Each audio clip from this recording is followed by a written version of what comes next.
আসসালামু আলাইকুম viewers, welcome back to my channel. আমি খালিদা আছি আপনাদের সাথে। দেখতে দেখতে আবারও আরেকটা রমজান মাস চলে আসলো, পবিত্র মাহে রমজান। সবাইকে রমজান মোবারক এবং আল্লাহ তাআলার অসীম রহমত বরকতে আমরা আরেকটা মাস পেয়ে গেলাম। এটা হচ্ছে আমাদের জন্য অনেক সৌভাগ্যের একটা বিষয়। আমাদের অনেক মুসলিম ভাই বোনেরা ইতোমধ্যেই পৃথিবী ছেড়ে চলে গেছেন, যারা আসলে এই রমজান মাসটা পাননি। আল্লাহ রাব্বুল আলামিনের কাছে সর্বপ্রথম যে জিনিসটা আদায় করব সেটা হচ্ছে হাজারো শুকরিয়া যে তিনি আমাদেরকে বাঁচিয়ে রেখেছেন এবং আরেকটা রমজান মাস পাওয়ার মতো সৌভাগ্য করে দিয়েছেন। তো ভিউয়ার্স, আজকে আমি শুরুর দিকে যে জিনিসটা তৈরি করছি সেটা হচ্ছে কিমা কারি। আর কিমা কারির জন্য এখানে আদা রসুনের পেস্ট দিয়েছি 2 টেবিল চামচের মতো। আর এখানে একটা বড় সাইজের পেঁয়াজকে কুচি করে দিয়েছি আর লবণ দিয়ে দিলাম। এগুলো যতক্ষণ না লাল হয়ে আসবে ততক্ষণ পর্যন্ত অপেক্ষা করতে থাকবো। আজকে আমি রমজানের জন্য কিছু স্পেশাল রেসিপি আপনাদের সাথে শেয়ার করব, যেগুলো আসলে রমজান মাসে খুবই গুরুত্বপূর্ণ কাজে লাগে ইফতারের সময়ে। যদি এগুলো ফ্রোজেন করে রাখা যায় তাহলে আসলে আমাদের ইফতারের টাইমে ঝামেলাটা অনেক কম হয়। আর রমজান মাসে যত বেশি ফ্রোজেন জিনিসপত্র রাখা যাবে ততই আসলে আমাদের সময়টা বাঁচবে এবং ইবাদত বন্দেগীর জন্য সময়টা বের করা যাবে। তো এ পর্যায়ে একটু পানি দিয়ে দেওয়ার পর এগুলোকে আরও একটু লাল করে নিচ্ছি। এখানে আমি তেজপাতা, ইলাচি, দারুচিনি, লবঙ্গ এগুলো দিয়ে দিলাম। এগুলো দিয়ে দেওয়ার পর এখন মশলাগুলোও দিয়ে দেব। এখানে আমি 1 টিস্পুন দিয়েছি মরিচের গুঁড়া, 1 টিস্পুন হলুদের গুঁড়া, হাফ টিস্পুন জিরা গুঁড়া, 1 টিস্পুন কারি পাউডার এবং হাফ টিস্পুন দিয়েছি ধনে পাউডার। তারপর সামান্য পরিমাণে লবণ দিয়ে এগুলোকে এখন ভালো করে নাড়াচাড়া করে একটু লাল করে নিতে হবে। এটা কিন্তু কিমা তরকারি রান্না করছি, একদম মাংস যেরকম আমরা রান্না করি ঠিক সেভাবেই রান্না করতে হবে। এখানে আমি 6-7টার মতো কাঁচামরিচও দিয়ে দিয়েছি। এ পর্যায়ে মশলাটা যখন একটু বোনা হয়ে আসলো তখনই আমি দিয়ে দেব কিমাগুলোকে অলরেডি আমি ধুয়ে রেখেছি। ধুয়ে পানিটাকে জড়িয়ে নিতে হবে। এ পর্যায়ে কিমাগুলোকে ভালো করে মশলার সাথে মিক্স করে নিতে হবে।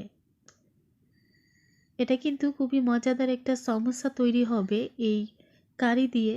এটা খুবই শুকনো শুকনো টাইপের একটা কিমা কারি হবে, যেটা আসলে সমোসার জন্য খুবই পারফেক্ট একটা কারি।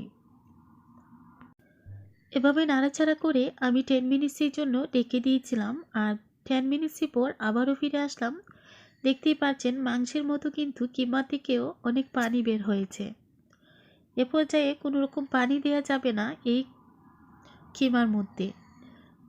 এখন আমি একটু টমেটো পুরি দিয়ে দিচ্ছি। এখানে আপনারা চাইলে 2-1টা টমেটো দিয়ে দিতে পারেন অথবা সামান্য পরিমাণে টমেটোর সস। টমেটো পুরিটা হচ্ছে শুধুমাত্র কারিতে ব্যবহার করার জন্য অন্যরকম একটা সস, যেটা কারির কালারটাকে আরও সুন্দর করে ফেলে। এখানে আমি দিয়েছি কিছু ভেজিটেবল, আলু এবং মটরশুঁটি। এখানে কিন্তু কিমার সাথে যদি ভেজিটেবল অ্যাড করা যায় তাহলে সমোসাটা খেতে কিন্তু দারুণ হবে। এখানে আমি অল্প পরিমাণে দিয়ে দিচ্ছি মিস্টার নাগা। যদি কারির মধ্যে জালটা একটু বেশি খেতে চান তাহলেই নাগার পিকলটা ব্যবহার করতে পারেন। আরও 5 মিনিটের জন্য একটা ঢাকনা দিয়ে ঢেকে দিলাম। 5 মিনিট পর আবারও ফিরে আসলাম। দেখতে পাচ্ছেন অনেকগুলো পানি কিন্তু কিমা থেকে অলরেডি বের হয়ে আছে। এখন আমি ফ্রেশ ধনেপাতা দিয়ে দিলাম এবং অপেক্ষা করব যতক্ষণ না পানিগুলো শুকিয়ে যাবে ততক্ষণ পর্যন্ত এভাবে ডেকে ডেকে রান্নাটা করতে হবে। মনে রাখতে হবে পানি কিন্তু দেয়া যাবে না, কারণ অলরেডি দেখতে পাচ্ছেন কিমা থেকে অনেক পানি বের হয়ে গেছে, এই পানিতেই রান্নাটা হয়ে যাবে। এখন আমি আবারও ডেকে দিচ্ছি আরও 5 মিনিটের জন্য। তো ভিউয়ার্স, দেখতে পাচ্ছেন 5 মিনিট পর ফিরে আসলাম। এখন আমার কিমা তরকারিটা একদম পারফেক্টলি হয়ে গেছে। এগুলোকে বারো করে নেড়েচেড়ে আবারও আমি দমে রেখে দেব আরও কিছুক্ষণের জন্য। এতে কিন্তু পানিটা সম্পূর্ণভাবে শুকিয়ে যাবে। এখন আমি একটা সস তৈরি করব, যেটা দিয়ে সমোসা রেডি করতে হবে। এখানে নিয়েছি একটা ডিম। এখন সামান্য পরিমাণে ময়দা দিয়ে পানি দিয়ে তারপর আমি একটা মিশ্রণ তৈরি করব। ময়দাটা আমি এখানে দিচ্ছি 4 টেবিল চামচ। যেহেতু আমার সমোসাগুলো অনেক বেশি হবে সে কারণে। আপনারা যখন তৈরি করবেন তখন একটু দেখে দেখে তৈরি করে নেবেন যে আপনারা কতটুকু তৈরি করবেন সমোসা। তার উপরেই ভিত্তি করে সসটা তৈরি করে নেবেন। এখন আমি অল্প অল্প পানি দিয়ে একটা খাই তৈরি করে নেব শুধুমাত্র সমোসার যে সাইডগুলো সেগুলোকে লাগানোর জন্য। এটা খুবই সহজ। আপনারা চাইলে কিন্তু এই কাজটা শুধুমাত্র ডিম দিয়েও করতে পারেন, আবার শুধুমাত্র ময়দা দিয়েও করতে পারেন। তবে ময়দা এবং ডিমের মিশ্রণে কিন্তু আরও বেশি স্টিকি হয় এবং খুবই ভালো লাগে। এখন সমোসার তৈরি করার কাজটা কিন্তু একা করা সম্ভব না। সবসময়ই আমার হাজবেন্ড এই সমোসা তৈরিতে আমাকে অনেক বেশি হেল্প করেন, যে কারণে আজকেও তিনি আমাকে হেল্প করছেন। এই সমোসা প্লেটগুলো কিন্তু যে কোনো সুপার মার্কেটে কিনতে পাওয়া যায়। এগুলো এনে ডিপের মধ্যে রেখে দিলেই অনায়াসে যে কোনো সময় সমোসা তৈরি করা যায়। তো সমোসাগুলো যখন তৈরি করবেন ডিপ থেকে বের করে প্রায় 1 ঘন্টা আগে থেকেই এটা বাইরে রেখে দিতে হবে। এখন আমি আপনাদের সাথে কিছু ডিজাইন শেয়ার করব যেগুলো দিয়ে আমি সমোসা তৈরি করি এবং বিভিন্ন শেপে তৈরি করি। এখানে আমি স্কোয়ার একটা শেপ তৈরি করছি। এটা খুবই সহজ। যারা আসলে সমোসা তৈরি করতে পারেন না, আমার মতো যাদের কাছে অনেক হার্ড মনে হয়, তারা এই পদ্ধতিটা ব্যবহার করতে পারেন। আমি কাইগুলো দিয়ে এভাবে সাইডগুলোকে লাগিয়ে দিচ্ছি। এতে কিন্তু যখন আমরা ফ্রাই করব তখন আসলে ভেতর থেকে কিমাগুলো বেরিয়ে আসবে না। এভাবে করে করলে খেতেও কিন্তু দারুণ লাগে, দেখতেও অনেক সুন্দর। আসলে বিভিন্ন ডিজাইনে যদি এরকম কিমা দিয়ে শেপ করে তৈরি করা যায় তাহলে মেহমানদের সামনে দিলে দেখতে অনেক ভালো লাগে। আমি এখানে আজকে কিমা রোল তৈরি করব, চিকেন এবং ভেজিটেবল দিয়ে সমোসা তৈরি করব, তারপর আরেকটা ভেজিটেবল দিয়ে শুধুমাত্র সমোসা তৈরি করব। 3 ধরনের কারি আমি এখানে তৈরি করেছি ডিফারেন্ট টাইপের সমোসা তৈরি করার জন্য। আমি আবারও আরেকটা দেখিয়ে দিচ্ছি। এভাবে সাইডগুলোর মধ্যে কাইটাকে লাগিয়ে আগে থেকেই নিতে হবে। তারপর মধ্যখানে কারি, বাজি অথবা কিমা যে কোনো কিছু দিয়ে আপনারা এগুলো তৈরি করতে পারেন। খেতেও কিন্তু অসাধারণ।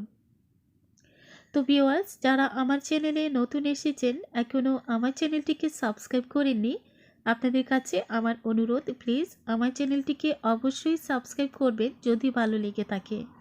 আর আজকের আমার এই ব্লগটি যদি আপনাদের কাছে ভালো লাগে, একটা লাইক না দিয়ে যাবেন না। আমাকে অবশ্যই কমেন্টস করবেন, কারণ সবসময় আমার কাছে ভালো লাগে আপনাদের সুন্দর সুন্দর কমেন্টসগুলো পড়তে। এখানেই আমার সার্থকতা, যখন আপনারা আমাকে সুন্দর সুন্দর কমেন্টসগুলো করেন এবং সেগুলোর রিপ্লাই আমি করি। এই কাজগুলো খুবই সহজ। যারা নতুন রাঁধুনি আপুরা আছেন তাদের জন্য আরও সহজ হচ্ছে এই সমোসা তৈরি করার পদ্ধতিগুলো। এগুলো আপনারা করতে পারেন। যদি বাজার থেকে কিনে আনতে না চান এই সমোসার প্লেটগুলো, তাহলে ময়দা দিয়েও তৈরি করে নিতে পারেন। এতেও কিন্তু খুবই সহজ হবে। সাইডগুলোকে ভালো করে লাগিয়ে নিয়েছি, হয়ে গেছে পারফেক্ট স্কোয়ার একটা সমোসা। এখন আমি রোল তৈরি করব। রোল তৈরি করার জন্য এখানে আমি চিকেন এবং ভেজিটেবলের কারিটা নিয়েছি। মনে রাখতে হবে কারির মধ্যে কিন্তু কোনোভাবেই ঝোলটা যেন না থাকে। আমি যখন কিমাটা তৈরি করেছিলাম, কিমা তৈরি করার পর আমি একটা ব্লেন্ডারের মধ্যে নিয়ে রেখেছি যেন অতিরিক্ত তেলগুলো ঝরে যায়। এটা দেখাতে আসলে আপনাদের কাছে ভুলে গেছি, তাই এখন বলে দিলাম। অবশ্যই সমোসা তৈরি করার আগে কিমাটাকে ক্যালেন্ডারে রেখে তেলগুলোকে জড়িয়ে ফেলতে হবে। একদম শুকনো শুকনো কিমাতে কিন্তু অনেক সুন্দর সমোসা তৈরি করা যায়। আর যেহেতু আমি রোল তৈরি করছি সে কারণে এখানে চিকেনের যে শুকনো শুকনো কারিটা আছে আমি সেটা তৈরি করেছি, সাথে ভেজিটেবলও দিয়েছি। তো দেখতে পাচ্ছেন কিভাবে রোল তৈরি করা যায়। এভাবে কিন্তু রোল তৈরি করলে খুবই সহজ হয়। আমি এভাবে কাই দিয়ে সাইডটাকে লাগিয়ে নিচ্ছি, আর তারপর এটাকে চেপে চেপে লাগিয়ে দিলে কিন্তু পারফেক্ট একটা রোল তৈরি হয়ে যাবে। এটা ফ্রাই করার পর দেখতেও কিন্তু আরও সুন্দর লাগবে এবং খেতে তো অসাধারণ। আসলে রান্নার স্বাদটা হচ্ছে একদম মনোযোগ সহকারে যদি যে কোনো কিছু তৈরি করা হয় সেটার মধ্যে। আমি যখন তরকারিগুলো অথবা ভাজিগুলো তৈরি করলাম তখন খুব মনোযোগ সহকারে তৈরি করেছি যেন সমোসাগুলো অথবা রোলগুলো খেতে ভালো লাগে। আর অবশ্যই চেষ্টা করবেন জালটা যেন একটু বেশি দেওয়ার জন্য, কারণ সমোসার মধ্যে একটু জাল হলে খেতেও ভালো লাগে। হয়ে গেছে আরেকটা রোল। আর এই পবিত্র মাহে রমজানে আপনারা সবাই আমাদের জন্য দোয়া করবেন যেন আমরা সবসময় ভালো থাকতে পারি। আমাদের প্রতিবেশীদের দিকে যেন আমরা একটু নজর দিতে পারি। আমরা যে শুধুমাত্র ভালো মন্দ খাবো সেটা ঠিক না। আপনারা অবশ্যই চেষ্টা করবেন আপনাদের প্রতিবেশীরা কেমন আছে, তারা খেয়ে আছে নাকি না খেয়ে আছে, আদৌ তারা ইফতার করছে কিনা সেইটুকু খেয়াল রাখবেন। প্রতিবেশীকে প্রতিদিন ইফতার দেওয়ার চেষ্টা করবেন। প্রতিদিন এক প্লেট ইফতার দিলে কিন্তু এটা অনেক নেকির কাজ। সবসময় চেষ্টা করবেন প্রতিবেশীর খবর রাখা। প্রতিবেশীকে ইফতার না দিয়ে খেতে যাবেন না। আসুন পৃথিবীর সবাইকে নিয়ে, সবাইকে ভাই বোন মনে করি, সকল মুসলিম ভাই বোনদের সাথে নিয়ে আমরা একত্রিত হয়ে ভালো থাকার চেষ্টা করি।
আমি কিন্তু মাঝে মধ্যে সুপার মার্কেট থেকে একটা সমোসা এনে ফ্রাই করে খাই। সেটা হচ্ছে এরকম শেপের সমোসাগুলো আমার কাছে অনেক ভালো লাগে খেতে। আমি এখন যে সমোসাটা আপনাদেরকে দেখাবো সেটা হচ্ছে একটু স্কোয়ার বাট অনেক ছোট সাইজের একটা সমোসা। এটা খেতে অসাধারণ লাগে। যখন ফ্রাই করা হয় তখন কিন্তু এত সুন্দর লাগে দেখতে, আপনারা নিজেরাই তৈরি করলে বুঝতে পারবেন। এভাবে 4টা কোণার মধ্যে আমি কাইগুলো লাগিয়ে নিলাম। এভাবে একটু চেপে চেপে লাগিয়ে দিলেই কিন্তু হয়ে যাবে পারফেক্ট একটা সমোসা। আর যারা নতুন রাঁধুনি আপুরা আছেন তাদের জন্য আরও সহজ কাজ হচ্ছে এটা।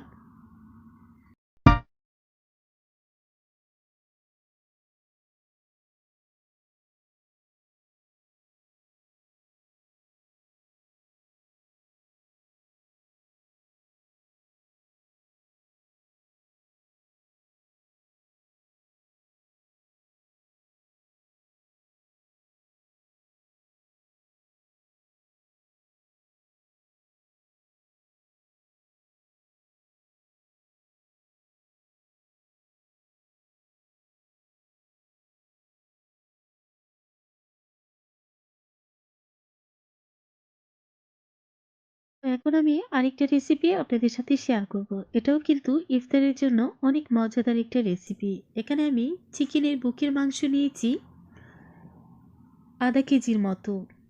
বুকের মাংসগুলোকে এভাবে লম্বা করে কেটে নিলাম এবং এখানে আমি সয়া সস দিয়ে নিচ্ছি 2 টেবিল চামচ। তারপর আস্তে আস্তে মশলাগুলো দিয়ে দিচ্ছি। মশলাগুলোর মধ্যে প্রথমে আদা রসুন দিয়ে দিচ্ছি বাটা করা 1 টিস্পুন। তারপর দিচ্ছি মরিচের গুঁড়া 1 টিস্পুন, হলুদের গুঁড়া 1/2 টিস্পুন, ধনে পাউডার 1/2 টিস্পুন, জিরা powder 1/2 teaspoon, curry powder 1 teaspoon. এগুলো দিয়ে এখন ভালো করে এটাকে মিক্স করে নেব। ইতিমধ্যেই আমি দিয়ে দেব টক দই। টক দইটা হচ্ছে অপশনাল, আপনারা চাইলে দিতে পারেন, আবার না চাইলে নাও দিতে পারেন। যদি টক দইটা ঘরে থাকে তাহলে দিলে কিন্তু ভালো হয়।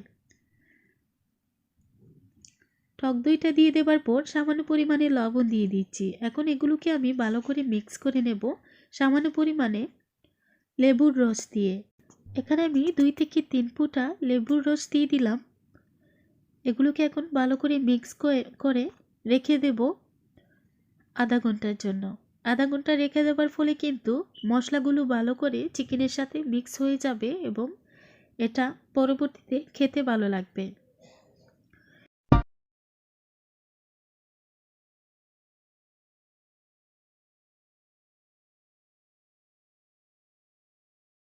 এ পর্যায়ে একটা ডিম দিয়ে দিচ্ছি। ডিমটা দিলে কিন্তু যখন ফ্রাই করা হবে তখন অনেকটা ফুলে উঠবে, খেতেও ক্রিস্পি হবে।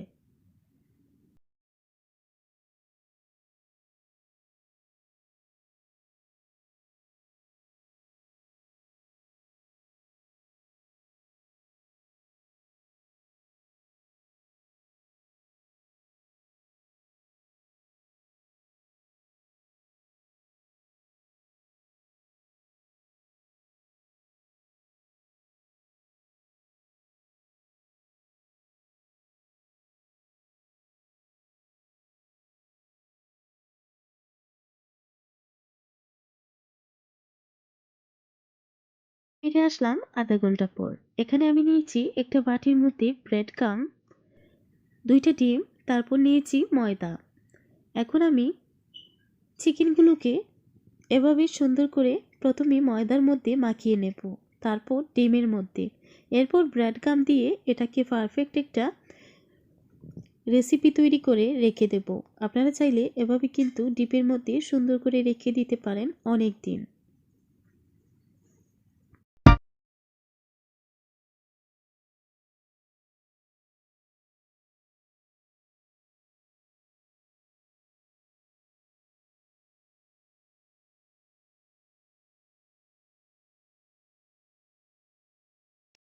আমরা বাজার থেকে যে ইনস্ট্যান্ট প্যাকেটগুলো কিনে আনি চিকেন নাগেট অথবা চিকেন স্টিক, এগুলো কিন্তু আমাদের মনের মতো স্বাদের হয় না।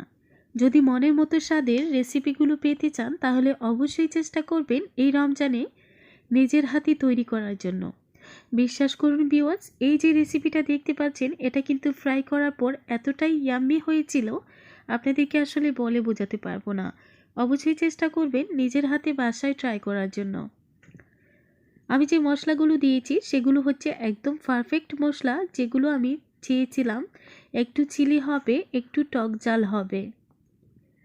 এখন ব্রেড ক্রাম্ব দিয়ে মাখিয়ে এগুলোকে আমি এভাবে একটু চেপে চেপে হাত দিয়ে রেখে দিচ্ছি। এগুলো এভাবে তৈরি করার পর সাথে সাথে প্যাকেটের মধ্যে রাখতে যাবেন না, এতে কিন্তু সবগুলো নষ্ট হয়ে যাবে। এভাবেই পুরো প্লেটটাকে ডিপের মধ্যে রেখে দেবেন প্রায় 1 থেকে 2 ঘন্টার মতো। এরপরে যে কোনো প্যাকেটের মধ্যে যেগুলোতে আপনি প্যাক করতে চান সেই প্যাকেটের মধ্যে রেখে দিতে পারেন যখন একটু আইস হয়ে যাবে। তো দেখতে পাচ্ছেন এখানে কিন্তু আমি আধা কিলো চিকেনের বুকের মাংস দিয়ে অনেকগুলো চিকেন স্টিক তৈরি করে ফেললাম। দেখতেই তো পাচ্ছেন এটা কিন্তু নিজের মনের মতো করে যে কোনো শেপ করে তৈরি করতে পারেন। আপনারা চাইলে কিন্তু এটাকে আরও ছোটো করে তৈরি করতে পারেন। যেহেতু আমি এরকম পছন্দ করেছি তাই এই শেপটাই দিয়ে দিলাম। আসলে এই যে সিচুয়েশনটা এখন আমরা অতিবাহিত করছি, এই সিচুয়েশনে আসলে বাইরের খাবারটা আমাদের জন্য ভালো না। তাই চেষ্টা করবেন রমজান মাসে একদম মিষ্টি থেকে জিলাপি থেকে শুরু করে সব কিছু নিজের হাতে তৈরি করার। এখন আমি কয়েকটা ফ্রাই করে দেখাচ্ছি। দেখতে কেমন হয়েছে ভেতরটা সেটাও আপনাদেরকে দেখিয়ে দেব। সামান্য পরিমাণে তেল নিয়েছি, ডুবো তেল লাগবে না, যতটুকু আসলে তেল দিলে ফ্রাই হয়ে যাবে আইডিয়া করে ততটুকুই তেল দিয়ে দেবেন। তেলটা যখন গরম হয়ে আসবে তখনই আসলে এগুলো দিয়ে দেবেন। লো থেকে মিডিয়াম আঁচের মধ্যে অবশ্যই রাখতে হবে, যেন চিকেনের ভেতরটা সহ সুন্দরভাবে হয়ে আসে।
তো আমি এখান থেকে অনেকগুলো ফ্রাই করে নিলাম এবং এগুলো এখন একটু টেস্ট করছি।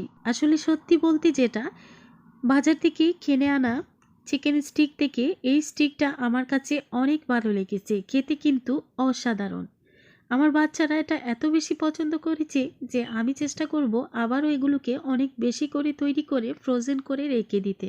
এখানে আমি কিছু পেপার নিয়েছি, ট্রের উপরে পেপার বিছিয়ে আবারও আমি যে স্কোয়ার শেপের সমোসা তৈরি করেছি এবং রোল তৈরি করেছি, সেই রোলগুলো এবং স্কোয়ার শেপের সমোসাগুলো বিছিয়ে দিচ্ছি।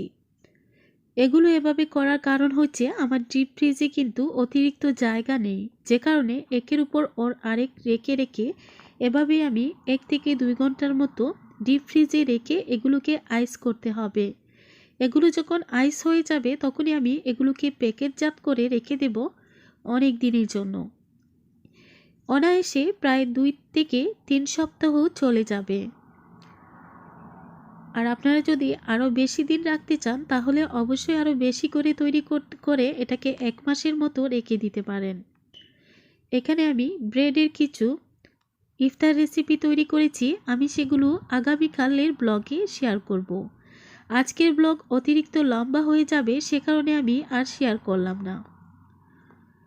তো ভিউয়ার্স দেখতে পাচ্ছেন এগুলো কিন্তু অলরেডি ডিপে রেখে দিয়েছিলাম, এগুলো আইস হয়ে গেছে, সে কারণে আমি প্যাক করে নিলাম। এগুলোকে এরকম জিপার ব্যাগের মধ্যে রেখে দিলে খুবই সুবিধা হবে, যখনই ইফতারের সময় যে কয়টা বের করার প্রয়োজন ততটুকুই আমরা বের করতে পারবো। তো ভিউয়ার্স আজকে এই পর্যন্ত, সবাই অনেক ভালো থাকবেন। আল্লাহ হাফেজ।